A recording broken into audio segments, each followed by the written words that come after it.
So continuing on with Daniel Ingram's hardcore teachings of the Buddha, or core teachings of the Buddha, sorry. So we got up to the fifth Vipassana jnana, called Dissolution, Bhanga jnana in the Pali. Thus begins what are called the knowledges of suffering, or the dark night of the soul, to use St. John of the Cross terminology. I consider this the entrance to the third Vipassana jhana through Upandita, though Upandita considers this the entrance to the fourth Vipassana jhana. I'll give my arguments for this later in the chapter that deals more directly with the Vipassana jhanas. The dark night spans stages 5 through 10 in this map, namely dissolution, fear, misery, disgust, desire for deliverance, and reobservation.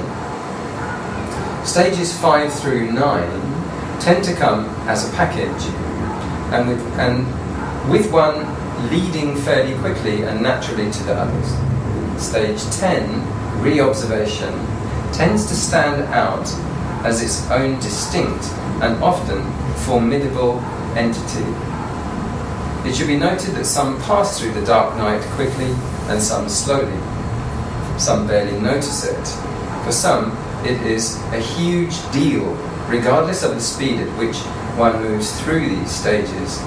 Some may get run over by it on one retreat, fall back, and then pass through it with no great difficulties sometime later.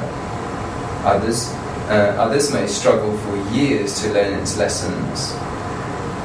I'm going to describe the dark night largely in extreme terms, but realise that this is just to give a heads up to what is possible, not what is necessary or guaranteed. As before on retreat, these things are likely to be more intense and clear, though those on retreat who are able to keep practicing are likely to make much faster progress as well.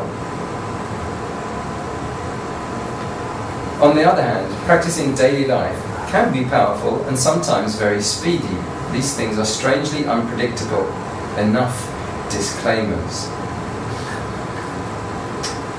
Once someone has crossed the arising and passing event, one will enter the dark night regardless of whether one wants to or not.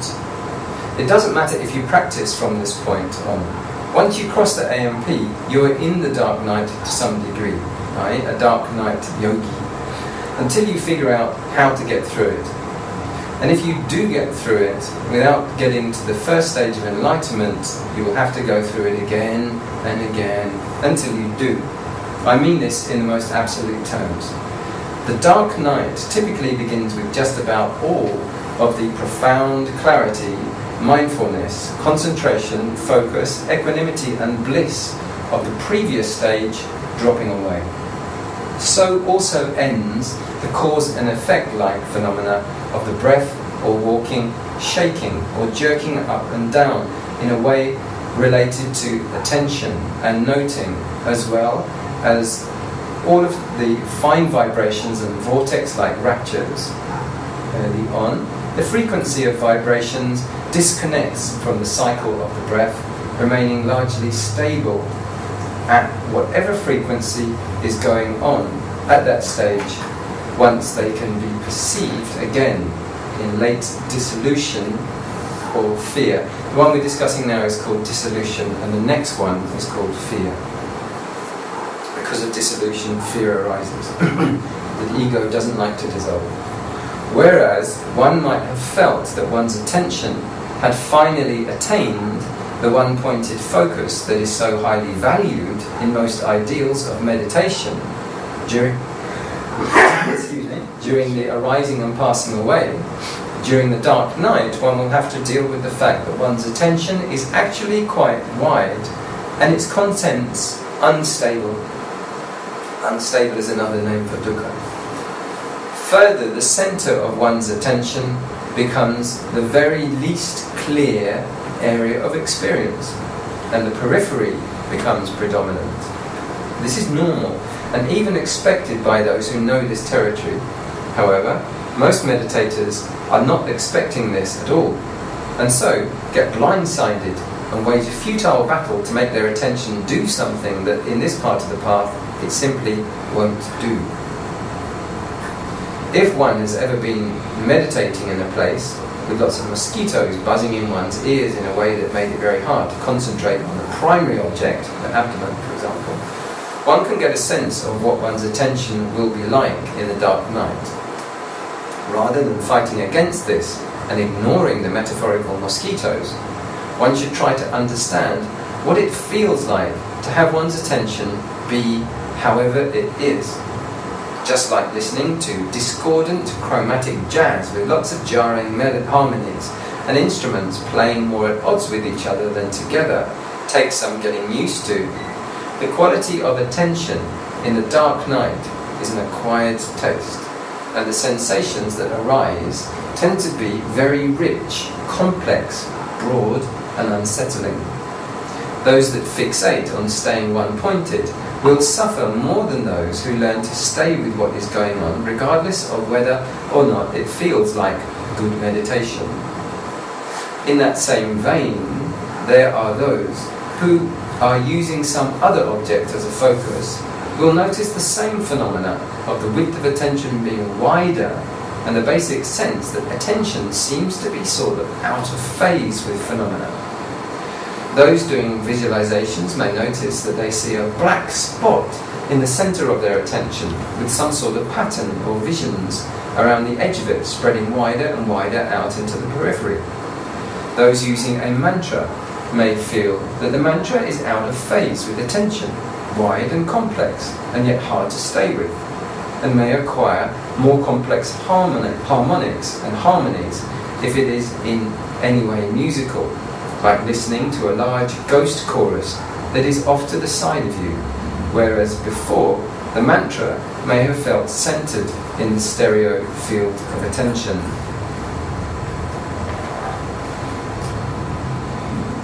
There will be individual variations in some aspects of these, depending on object, focus, ability, and each person's particular proclivities. But some basic aspects will be universal, and I will talk more about these aspects in the later chapter on the Vipassana jhanas. There are two basic patterns of vibrations in the dark night, and they are actually the dark night's defining characteristics. One may get overwhelmed by the descriptions of emotional difficulties, but keep those patterns in mind and try to stay on that level. One is fairly slow, somewhat regular and chunky, at about 5 to 7 hertz, with not much else going on. It's an early dark night thing, and it tends to feel like a shamanic drum beat. The latter pattern is fairly fast, perhaps 10 to 18 plus hertz is a bit more regular and has faster and slower harmonics in the background and around the periphery of our attention.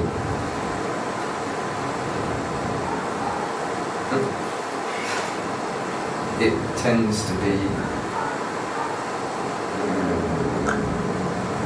tends to make us feel very buzzy and edgy.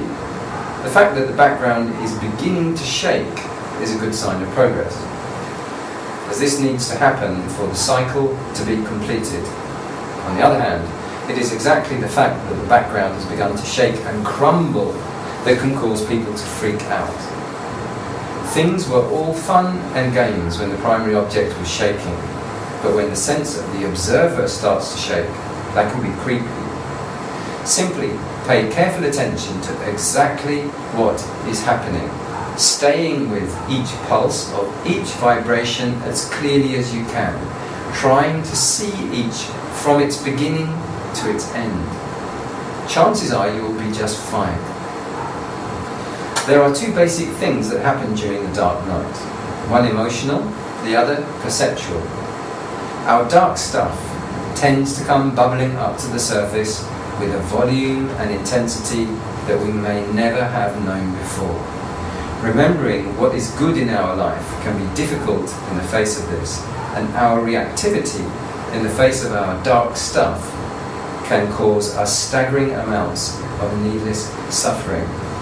On top of this, we also begin to directly experience the fundamental suffering of duality, a suffering that has always been with us, but which we have never known with this level of intensity or ever clearly understood.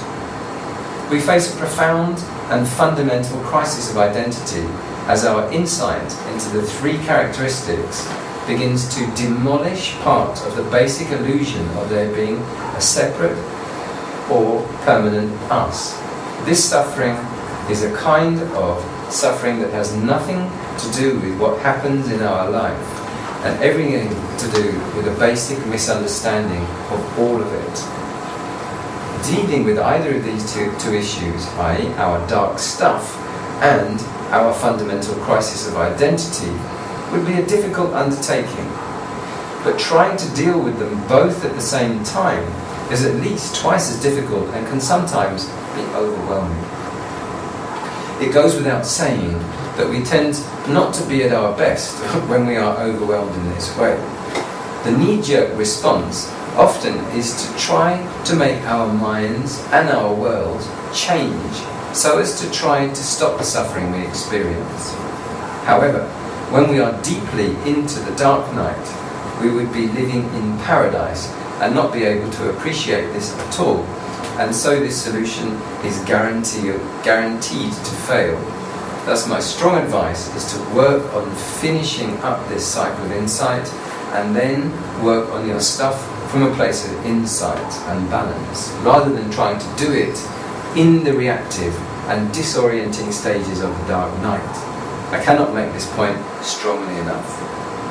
As a close friend of mine with a ton of experience in insight practices and a gift for precise language and teaching so aptly put it, the dark night can really mess up your life. However, I will give you two hard-won pieces of advice that I have found have made the difference in the face of these stages. First, make the time to do basic insight practices. Do your very best to get sufficient insight into the three characteristics so as to get past this stage. Make time for retreats or alone time and don't get stuck in the dark night. You and everyone around you will be happy that you did so. The second piece of advice is to have a no bleed-through policy when you suspect you are in the dark night. Simply refuse to let your negativity bleed out onto everyone and everything around you. Failure to do so can be disastrous, as your profound lack of perspective, fixation on negativity, and the suffering from your fundamental crisis of identity can easily get projected out onto things and people that simply did not cause that suffering. No one appreciates this at all, and it does no good whatsoever. Combining these two pieces of important advice resolve thus. I have recently crossed the AMP event, and I know this by the many obvious signs of that stage. Now I am feeling strangely reactive and negative about things that I ordinarily am able to handle with more balance and clarity. And I know that a good part of this is due to the inevitable dark night that follows the AMP, and I realise that I am in a less than ideal position to skillfully deal with the personal issues that are driving me crazy, as I'm likely to project the suffering from the illusion of duality and the odd side effects of the dark night onto these issues. So let's take a little breather there, a little break, and we'll come back and continue on the next clip.